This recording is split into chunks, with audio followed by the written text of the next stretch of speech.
ممكن نحاسب ولادنا على المجهود مش النتيجة. ممكن ما نفضلش نسم بدنهم كل شوية بالكلام ونقول له انت عملت ايه وما عملتش ايه وايه اللي انت جبته ده وايه وايه وايه. الولاد دول ابطال، دول والله العظيم ربنا يكرمهم، لان هم قعدوا تحت ضغط كبير جدا جدا جدا. قعدوا تقريبا 3 اسابيع، وفي ولاد امتحنوا اكتر، يعني دخلوا في 4 اسابيع بيمتحنوا.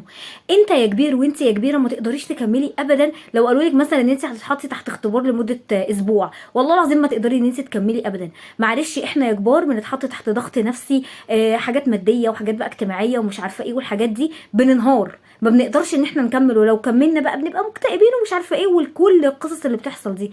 فعشان كده حاسبوا ولادكم على مجهودهم. امتى ابني انا احاسبه؟ لو هو ما كانش بيذاكر اصلا، لو هو كان مستهتر، ممكن ان هو يركز بس شويه، ممكن ان هو ياخد باله من اخطاء حاجات يعني هو وقع فيها اثناء الدراسه. لكن يعني مش هفضل اعدلهم بقى على الواحده وانكد بقى عليهم ومش عارفه ايه.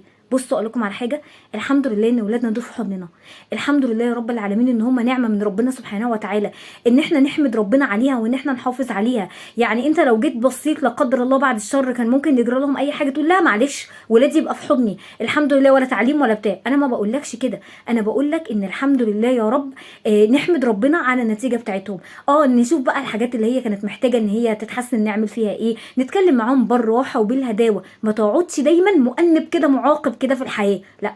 واياك والمقارنه، المقارنه بقى بينه وبين اخواته وبينه وبين صحابه، ودي قدرات من ربنا سبحانه وتعالى. يعني اللي شاطر في المذاكره مش زي اللي بيبقى شاطر في التمرين، مش زي. نحمد ربنا سبحانه وتعالى، ربنا يدومهم نعمه في حياتنا. غير حياتك وخليك بسمة حب. والف الف مبروك لكل الناجحين، وان شاء الله باذن الله يكون من تفوق لتفوق ومن نجاح لنجاح.